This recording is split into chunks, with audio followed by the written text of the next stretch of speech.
Praise లార్డండి. అందరూ బాగున్నారా? మీరందరూ బాగాలని సిస్టర్ గారు ప్రార్థిస్తూ ఉన్నారు. ఈరోజు పాపం అంటే ఏంటి? పాపం అంటే పాపానికి అర్థం ఏంటి? పాపం అంటే ఆయన ఆజ్ఞలను మీరుటే పాపం. ఆయన ఆజ్ఞలు ఎవరైతే పాటించుకోకుండా ఉంటారో అదే పాపం.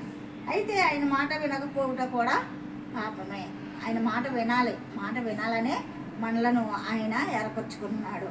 అంతేకాదు సకల దుర్నీతి కూడా పాపమే. యోహాను పత్రికలో ఉంటుంది 5:17లో సకల దుర్నీతికి మనకు అసలు సంబంధం ఉండకూడదు.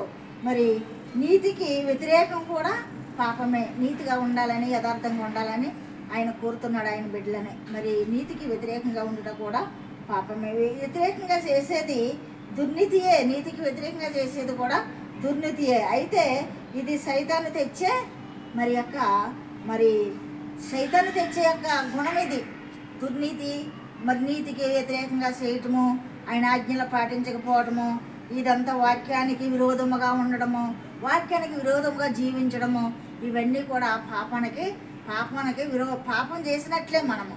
అదే పాపం అంటే. కాబట్టి ఆయన ఆజ్ఞలను మనం పాటించి ఆయన ఆజ్ఞాతిసారమైన జీవితం మనం జీవించాలని ఆయన చెప్తున్నాడు. మరొకటి రెండో పాయింట్, ప్రార్థన చేయకపోవటం కూడా పాపమే.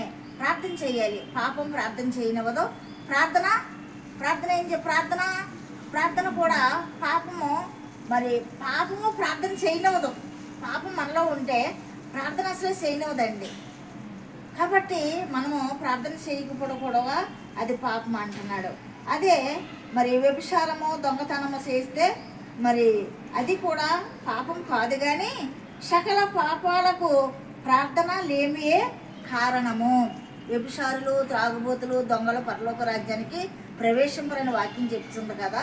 కాబట్టి సకల పాపాలకు ప్రార్థన లేకపోతే పాపము. సమయంలో చెప్తుంది మేలు చేయకపోవటయే పాపం అంటుంది. మనకు మేలు చేసినటువంటి కృప మనకుంటే మేలు చేయాలంటుంది.